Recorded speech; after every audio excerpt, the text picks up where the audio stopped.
Hello, sick people. I'm Dr. Gregory House. You can call me Greg. I'm one of 3 doctors staffing this clinic this morning.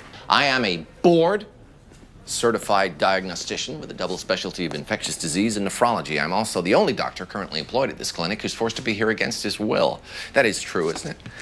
But not to worry, because for most of you, this job could be done by a monkey with a bottle of Motrin. The thing that I admire about him most is that he just doesn't care what the world thinks. Now, something you could say, well, that's because he's a psychopath.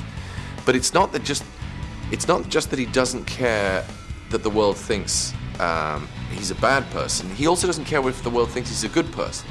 You know, he'd be happy to do a good thing and not have anyone know about it. Hate to love, but love to hate, because he says not just what's on his mind, but what's on everybody's mind.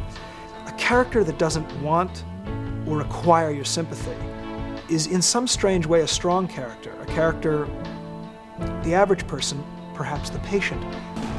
I wish I could put my finger on exactly what he brought. He just came in and he was House. Not for a moment did he back off on any of the nastiness, and yet at the same time he was incredibly sympathetic.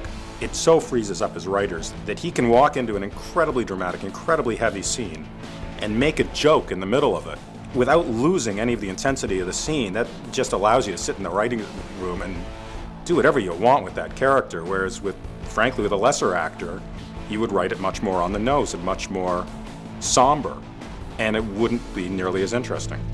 What will the voters think if they find out I've had a brain biopsy? This could leave you brain damaged, and you're worried about NASCAR dads. That's one of the joys of the thing, is that I get to play both sides of the line, which is great. It's a real treat. That doesn't often happen. And one of the most satisfying things about it is that's like real life. Good morning, Dr. House. Good morning, Dr. Cuddy.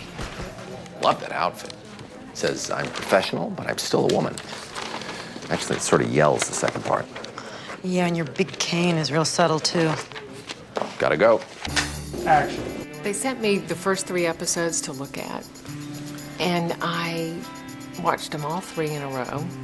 Almost thought I was gonna have a heart attack. It was so intense. And I was so taken with Hugh Laurie and his portrayal of House, because I thought, wow, this guy has great comedic timing. He is so idiosyncratic and out of the box. And I thought, God, I have to be on this show. What can I say? Chicks with no teeth turn me on. That's fairly disgusting. People just sort of always portray doctors as these like really nice people who have amazing bedside manner, and they always have the answers and they always have the solution, and it's sort of this glorified idea of what a doctor is. And House just isn't that. I just wanted to say that I know that you did everything you could. I don't need verification from you to know that I'm doing my job well. That's your problem, not mine. I was just being nice. Yeah, well, you don't need to always do that. He's the kind of guy that will go to any lengths to prove that he's right. He'll go to any lengths to get what he wants, even if it means being completely unethical and completely disregarding the moral code. He'll do it anyway because he sees a better way. Chase intubated. He's DNR.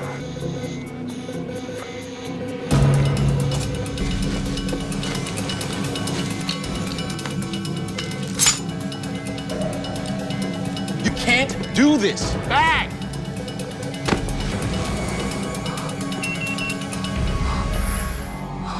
What did you just do? He saved his life. I hope he's indescribable, because I hope we take many years to sort of, peel away at who he is. I think he's a really compelling character, and he's a, combination